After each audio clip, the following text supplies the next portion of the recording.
Hello, Byron on the rooftop with Midtown Chimney, here to show you a little bit about where and how to store your ashes when you take them out of your wood-burning stove.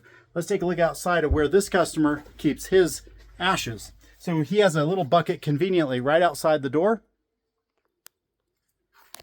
and it's got a tightly sealed lid, and the ashes are inside. What I don't like about this, and I think the fire department would not like about this, is we've got wood siding on a wood frame home, and we're in the middle of a pine forest, and we're near grass. So the ideal scenario would probably be more over on this side where we have this concrete and stone over here. This would probably be a better place for it on this side. And over here is the rising chimney. We've just performed a cleaning today. We've noted a couple of fires not too distant, and I'll tell you about those. So one of the fires was a client had a small ash bucket, and they put it in their garage and they left the lid open. And then they came home from the dry cleaner and hung up their dry cleaning with that real thin plastic just right over the open lid. And what that did is it gave enough heat to ignite the plastic, which burned up the dry clothes, the dry cleaning clothes, ignited the garage, and it was contained as a partial structure fire with the 1-hour firewall.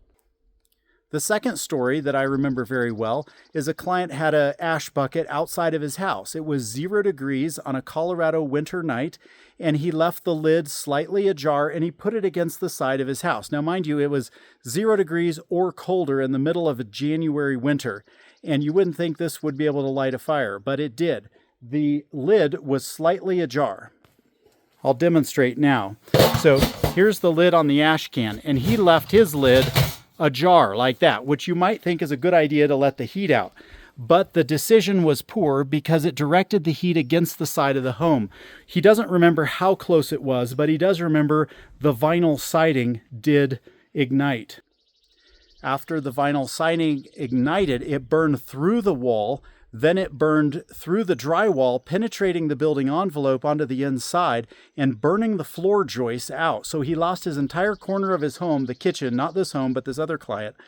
And the fire department showed up at 2 a.m. They all ran outside, got in a car, backed out of the garage. Remember, it's sub-zero. They're all in their pajamas. It's well after midnight. It's 2 a.m. So they watched from their car while the fire department tried to extinguish their home. They ripped the wood-burning insert out of the fireplace, thought that was the problem. He thought he had a chimney fire. He didn't.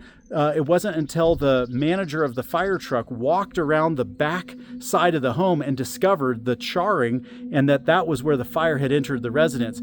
So let's be mindful of what to do with ashes. It's a very real consequence to a very hot object that is easy to overlook.